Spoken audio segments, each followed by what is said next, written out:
10, 9, ignition sequence start, 6.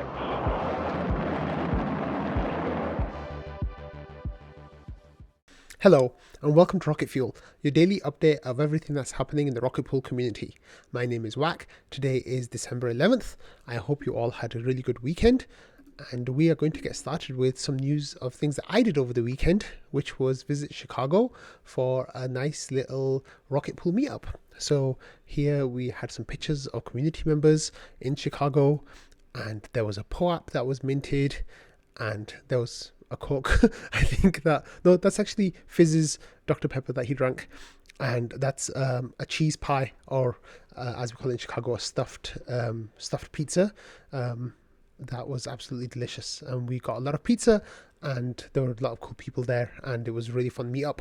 This was actually the second year that we've been doing a winter meetup. People have flown in. This time people even flew in from Europe to attend the meetup, which was really cool.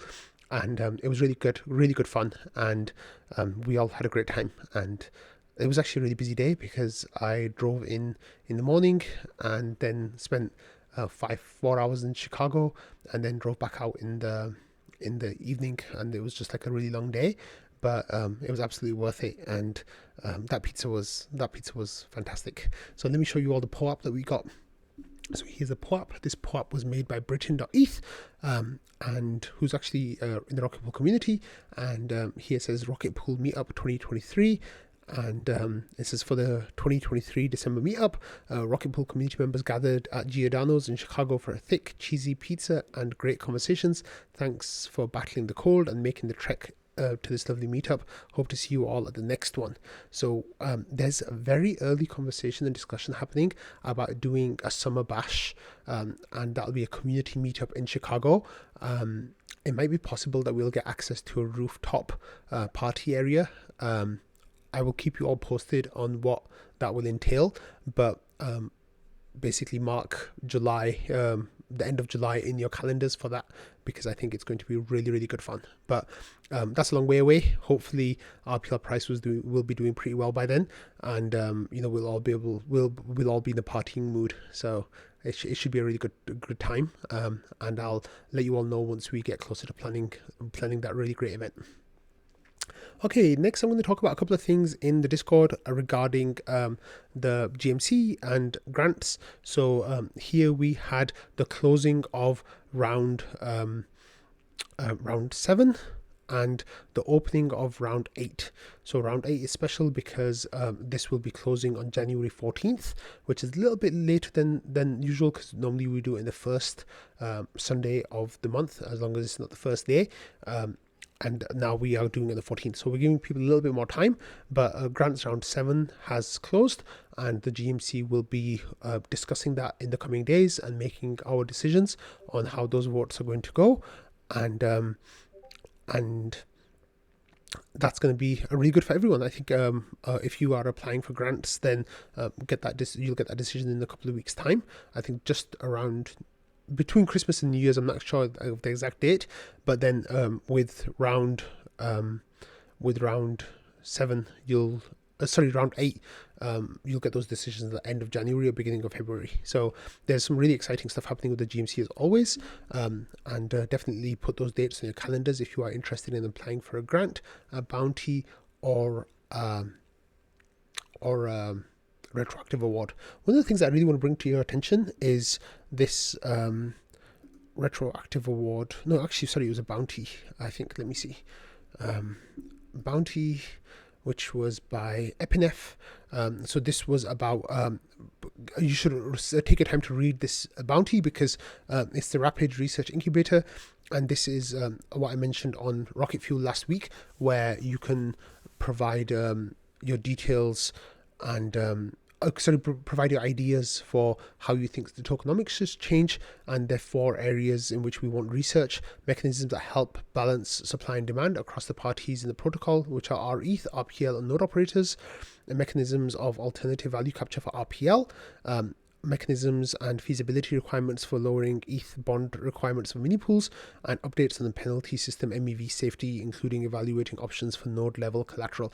So this is currently under consideration with the GMC, but the idea is that there'll be $10,000 of prizes for people who submit research in good faith, and not everyone will get a prize, but there'll be, I think, 12. Yes, every series submission will be considered. There'll be between 13 and 17 submissions will be awarded with $250 to $2,500, depending on how the numbers are going to break down. So it will be $250 to 12 individuals, and then there will be 3 bronze prizes of $1,000, one silver prize of $1,500, and there will be a 1 gold prize of $2,500. Yeah, so getting that research is really important. So please go and start working on that. We want like serious research between around between half a page to 3 pages, and this will then get put forward to have more work developed on it, and there'll be the possibility of potential future grants that this your research could be eligible for if you help continue develop and improve that. So please take part in the research incubator. The quicker we get results, the better it is. Okay, we're going to stick with the GMC regarding talk of GMC and IMC here. We got this talk from Patrick, who's part of Gov Alpha. It says discussion compensation for committee members. So it says this post is intended as the precursor to a more formal proposal detailing a structured compensation framework for members of the Incentives Management Committee (IMC), the Grants and Bounties Management Committee, and any future PDAO committees. In broad terms, the aim is to support and encourage volunteer work through a system that rewards the time, effort, and expertise contributed by community members. In addition to various Discord-based discussions, some previous forum discussions of the topic include, and then there's stipends and proposals, GMC member stipend. So this is kind of going over some old research from before, but giving it like new angles and like putting new amounts on there and trying to figure out ways of enticing people to become like volunteers for the committee positions, because we have really struggled for people to volunteer for these positions. At the moment, they require a chunk of work, and they are they're not paid. So for example, over here, in this it says an estimate of 15 to 20 hours per month is what the GMC members will work, and under this proposal, they might earn $750 to $1,000. So it says the number will likely be lower for IMC members since the estimated hours are lower. But there's this idea of paying people per hour for the work that they're doing, and then there's different ideas on how that might look and what the different the different forms that it might take. So this is some suggestions that came up in the forum again, because we need more people applying. We need more people to be interested in working on the committees, not just out of the goodness of their hearts, because we need more people to apply. Valdov says, I've been vocally against this kind of stipend in the past. That was over a year ago, and I have to admit that the status quo isn't great.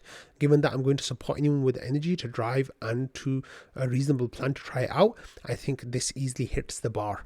And then he has thoughts on the status quo, and says onto this post, and it's actually worth having a look at here. He says, in the last GMC membership selection, we had 11 nominees for 9 slots, and that's not good. He says in the latest IMC membership, we had 12 nominees for 9 spots. So that is that's with people saying that there could be a signer, but we're too limited for discussion, and with members stepping down as well. And then Val has some ideas about how much people would get paid and how that would all work, and trying to come up with different ideas. Epinef says, I'm torn on this one. On one hand, I understand the frustration of volunteering for a necessary job no one wants while being critiqued for your work ethic. On the other hand, paying the GMC what they are worth will get very expensive very quickly, because the idea is that if the GMC and IMC get a certain amount of money. The GMC gets about $1 million per year. That's what Epinef works out here. And he says this program will be a cost on the order of $110,000 per year, including the GMC, the GMC administrator's position as well. It'll get to $155,000 a year, which is 15% on administrative salaries. So that would that would really cost a lot. And then Rocknet came in with some ideas as well, and Schifrin provided time estimates for the GMC workers and what kind of like the hours that they're putting in per month, and the numbers vary, but it's between like most, it looks like it'll be between 15 and 20 hours kind of as the minimum, and then more than that as some people spend more time with that work. But this is a really interesting discussion. If you have any ideas about this, please go into the forum and share them, because we would all love to hear them, I'm sure. Okay, next we had this person called Blockchain James come into the research thread and talk about Rocket Pool retro public goods funding. Now this might sound familiar to you all, because Blockchain James works for FireEyes. As you can see here, like the red tag is FireEyes, and FireEyes were the people who made the Rocket Pool tokenomics. They are the current tokenomics. They are members of the the ODAO, and they came into the forum, a few weeks ago saying that they want to do a retro public goods funding, and they got kind of mocked about it a little bit. And then kind of tagged Noshua here saying, would love to hear what you think a more public facing grants round would look like. Noshua or Pateris, I think Noshua, Pateris, or anyone else, have a look. And then this is a reply to a comment on the forum about Noshua, and then the person James said that Noshua's comment was strange, and then Noshua said, I find your message strange as well. You talk about encouraging a wider group to apply, but I don't see how the GMC discouraged anyone from applying. Not sure what you're trying to say with mentioning my IMC membership either. Could you explain? If you couldn't tell Ishka and Woodenship were trolling the things they are suggesting we've been doing for a year now. So this discussion basically was drama filled, let's just say. It got quite heated. There was a lot of back and forth, some pettiness, some juvenile comments, but some serious positions about people not basically paying attention to what's happening, what's not been happening, and kind of checking in. Here, we had Valdov saying, I'll chime in too. There's been literally no attempt to say why spending money here is better than the GMC. The initial post didn't even acknowledge that the GMC existed. It also had zero Rocket Pool specific information. It seemed like a low effort copy paste. This is why the first four responses were all troll responses.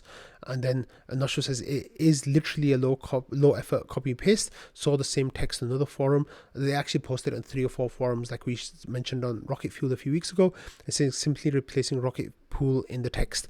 And then Pateris says kind of talking about DAOs and like what the issues are with James's comments about that, and about how like DVT, for example, might work. And Noshua says, new DVT technology clearly would fall into the current objective of the GMC, which it would. And then there was a lot of discussion going back and forth.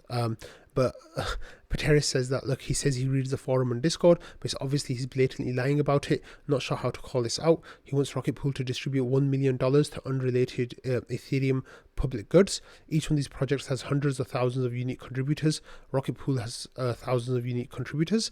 So then Val went to James's profile, and he has visited on 30 different days in like many years, in over 3 years, and in that time he's read the forum for 1 hour and less than 1 minute of recent read time, and he's looked at 16 topics and 79 posts in over 3 years. So there wasn't much activity there, let's just say. And if you compare that to Pateris, then Pateris has visited on 558 unique days, over 1 day of read time, a 3-hour recent read time, 434 topics viewed, 3,300 posts read, 70 likes given, 164 received.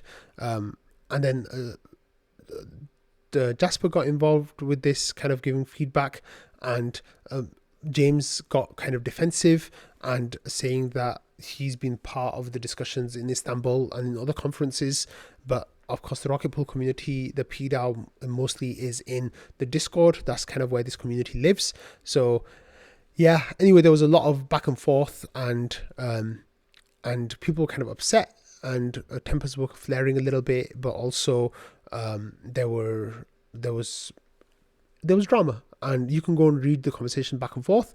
But there was a comment from Val that I really liked, and he said that basically the issue is about how the whole approach to this whole process was framed from behalf of the people from FireEyes, and if they had approached from a perspective of humility and openness.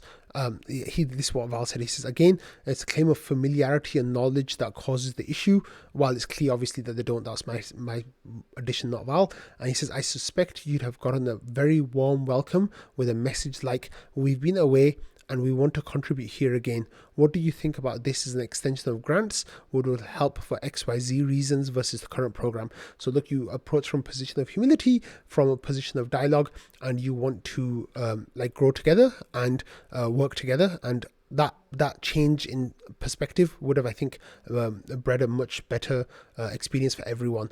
So this whole thing kind of went back and forth for a while, and eventually James says, yeah, I'll happy to go back and talk about tokenomics and give you all my perspectives and ideas, and kind of talk through new options for the kind of stuff that we want to work on for next year. And then if you go to the options, yeah, so if you wait, is this the right place? Yeah, options draft. So here it says, James says, this is the current channel where RPL reworking discussions are going on. Got the channel from Megan. Happy to be a resource for you all. So this was on December 9th. And then Lutro replied by saying, I appreciate you joining the discussion. A lot of the RPL tokenomics and assumptions have changed in last years. In this time, we felt like we lacked information on what the principles were for the original design. Could you please share what your vision was for RPL at the beginning and if it has changed in the meantime? And of course, since then, there's been no reply from James. So it was just a bad experience. I think some of the things that were said might not have been fair, but some of it was the stuff that was said, I think mostly was fair, but maybe what people might have taken an issue was with the tone of some of the comments. However, people were justifying that in their own ways, and you can go back and read the full discussion to see how they were justifying that. But it was mostly to do with the fact that they FireEyes just approached the whole situation in a way that wasn't helpful. So yeah. Okay, next we have this post from Ethereum Staking Guide, and this is run by Kent Philly, and he says Rocket Pool and Stakewise equal decentralized ETH. Staking protocols combine forces with great opportunity to earn the Curve tokens, Stakewise's S-Wise token, and ETH. So there's more. So this was in reference to the Curve pool that we covered on Rocket Fuel last week, and how this is the first pool with permissionless node operators set staking protocols, putting their tokens together, and both sides will be getting staking income, so and juiced with other rewards as well. So then Kent shared some more information about some more options here. He says there's tons of opportunities for rETH investors to earn extra yield on Balancer and Aura Finance. Just look at the options below, and then there's some options. He says best in rETH DeFi opportunities with low fees right now are on Optimism, Build on Base, and Arbitrum, and Polygon DeFi. And then there's some information there as well, and screenshots. And he says Ethereum mainnet also has juicy opportunities with extra RPL, Curve, Cake, Ball, and OR tokens for liquidity providing. Shout out to PancakeSwap for the best lower risk right now. And then there's the link to the document, and it's also saying that don't use Lido or get out of Lido token, out of SDETH. So let's have a look at the document. So here we have Rocket Pool DeFi market rates, and this document gives you a breakdown of all the different opportunities available that you can use. So the safest option is with straight rETH holding, and then after that you get slightly riskier strategies, and it's got all the rates of return here. So for example, Balancer, rETH, wETH, and then you stake your LP tokens, can get you between 8 and 20%, which is amazing. That's on base right now. There's some other really good numbers here as well, and then there's a full breakdown of all the different strategies that are available that you can go and have a look at. So if you are interested in using your rETH, and even I think for some of these your RPL, maybe you can get some extra yields, and see what will happen there for you. So go and check those out for sure. Okay, next we had this comment that Maverick replied to. So here, Lollicopter says, where to buy rETH on Scroll Network. So for those of you who don't know, Scroll is a new layer 2 that launched, I think, 6 weeks or 2 months ago. And it's a very hyped L2 because a lot of people think this is like the closest to Ethereum compiling smart contracts and app porting and stuff. So people are quite excited about it. But anyway, Mav replied to this question saying it's not available yet, but watch this space. So the tease that the contracts for rETH, or the oracles, I think, will get deployed onto Scroll Network. So that'll be another opportunity, another venue for you to buy your rETH if you are interested in it, and then of course probably using it on DeFi and DeFi platforms on Scroll also.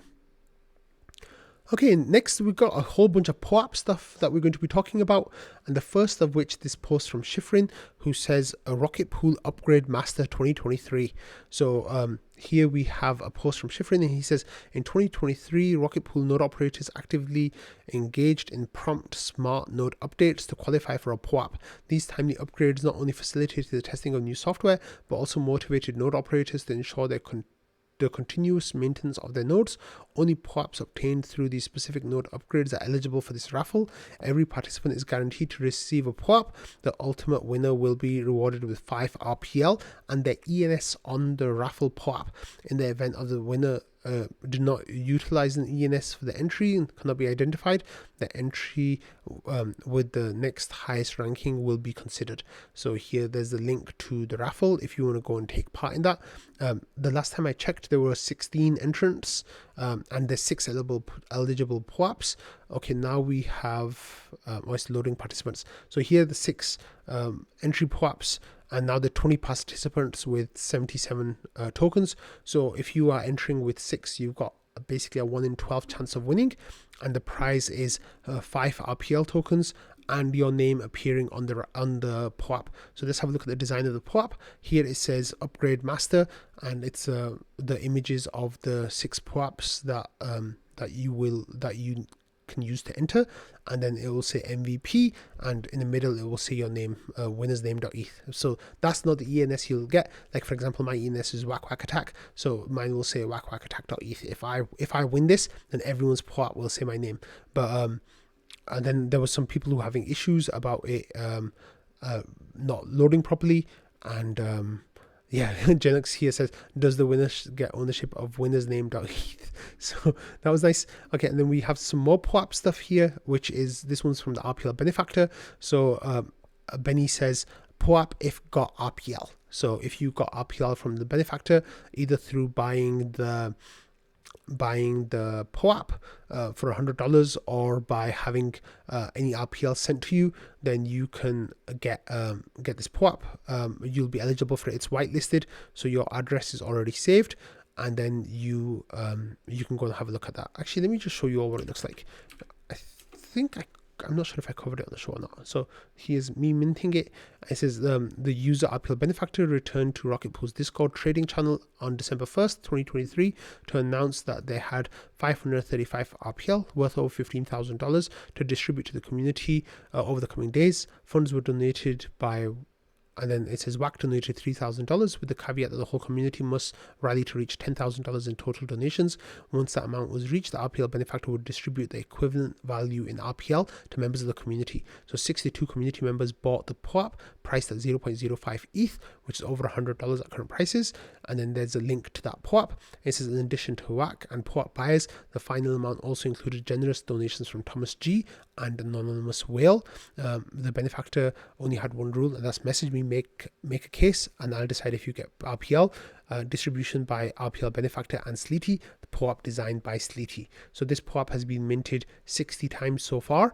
If you have minted the POAP, then great stuff. But if you got RPL from the benefactor and did not mint the POAP yet, then what are you waiting for? Go get the POAP. There are 75 people who did not claim the POAP yet, so go and get that.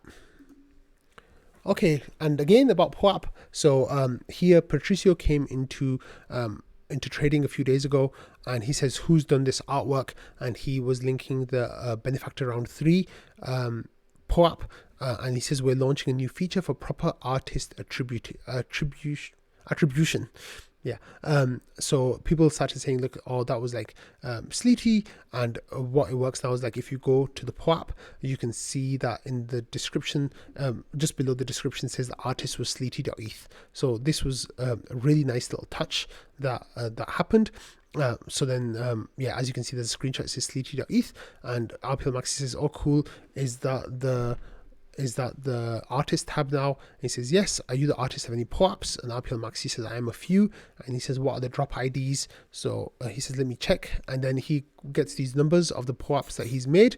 And Patricio says, those are token IDs. The drop IDs are 5 digit or 6, but start with 1. And then RPL Maxi went and found the drop IDs, and then here he added RPL Maxi's name to the different POAPs. Some of those are actually really cool. I didn't realize that RPL Maxi made the You Met the RPL Benefactor at ETH Denver 2023. Oh, that's really cool. Okay. And then he says, Patricia says, who are the other prolific artists in this community? And then Shifrin, RPL Maxi says Shifrin must have 100 by now. And Ramana says Sleety. And then Patricia's asking for people to like tell him what POAPs were made, and then we got here Mig found some Shifrin ones with lots of different numbers, and he says, and then Les Vitalik Boulderin says those are token IDs. The drop IDs are 5 digit or 6, but start with 1. And then that kind of became a little bit of a meme. Here he said it again. And then Invis got involved saying those are token IDs. The drop IDs are 5 or 6 digit, but start with 1. And then people just started saying that to everyone. And I think that was like the main thing that people said for quite a long period of time. It actually became a little bit of a meme, and yeah, it was kind of funny because a whole lot of people were using that, and there's another POAP, and then yeah, that's a little bit of a meme there as well. And you can go read the comments. It was kind of funny, the way they were joking about it. Okay, next we got this interesting news here from Ethereum Staking Guide again, and it says our DApp node made it to, and I think that's Ethiopia's flag. It doesn't tell me. Oh, Ghana. I'm sorry. The DApp node made it to Ghana, and the Air HQ team, the dream is coming alive to run an Ethereum plus Hoppernet. I don't know what that is. Hoppernet node in Africa's first hacker house. So I guess there's a hacker house that started in Ghana, and they are now getting a DApp node. And it says thanks to Girl Proton and Ianan24 for helping the hungry entrepreneurial souls of Africa. That's interesting. And then it says here we come. So I think there will be running nodes in Ethereum nodes in Africa, which is I guess part of a campaign that Girl Proton was doing with the Ethereum Staking Guide and people from Ghana. So they're getting their equipment out there now. So that's pretty cool stuff. And finally, there was this another meme inversion, this time from 10 Validations, who shared a screenshot of their unlucky validator, which was hasn't had a proposal in a really long time, only 18% luck. And he says, huge shout out to the smoothing pool. It just saved me from my 17.9% proposal luck. What a useful system. Folks, do yourself a favor and join the smoothing pool. There's no universe where you shouldn't be part of this premium mechanic. So of course that's an inversion of the meme of Sunny B's comments. And yeah, so anyway, on that note, I'm going to end today's episode. So thank you all for watching, listening, and being part of the Rocket Fuel community. I hope you all had a lovely weekend, and I will see you tomorrow. Bye.